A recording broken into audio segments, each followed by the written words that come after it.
Il faut qu'on parle de l'épisode 4 de la saison 3 de House of the Dragon.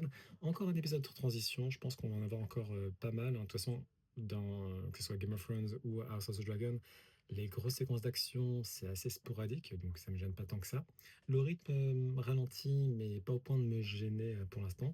On a du coup un focus sur Ormond Hightower, qui occupe Chutebourg, hein, une ville de marchands, avec Daeron, donc le vrai Daeron, hein, cette fois-ci, qui a l'air un peu paumé, mais tant pis pour lui. A priori, il va être élevé en tant que nouvel espoir des Hightower pour une place de potentiel roi de King's Landing.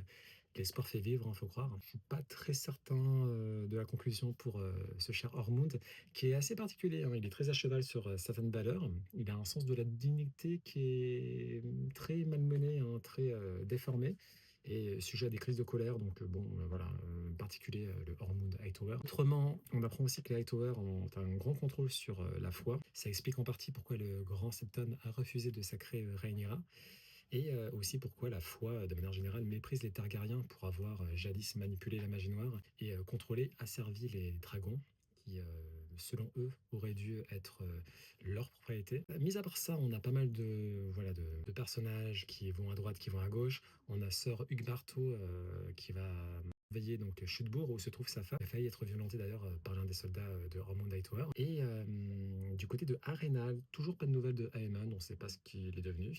La garnison de Sir Criston Cole est arrivée à destination. Du coup, il n'y a pas Aemon et du coup, il n'y a pas Vhagar. Donc, bon, ça reste être compliqué. Du côté de Daemon, cette fois-ci, il a pu obtenir l'or du Val à Jennarine et surtout, il a rencontré sa fille, Rhaena, qui ne veut pas le rejoindre, hein, et refuse surtout d'abandonner Shipstealer, son nouveau dragon. À ses yeux, c'est une partie d'elle, hein, désormais. Elle ne se voit pas sans dragon, hein. De toute façon, elle a toujours été plus ou moins renié ou ignoré par son père, hein, qui n'a pas bien fait son boulot. Et bon, quand même, il a un peu de cœur et ouais, il a fait en sorte de mentir à Rhaenyra pour que sa fille puisse éventuellement être tranquille. Voilà, pas mal d'intrigues qui vont à droite à gauche, à voir où ça va nous mener. On a Elaena qui est enceinte. Bon, voilà, voilà.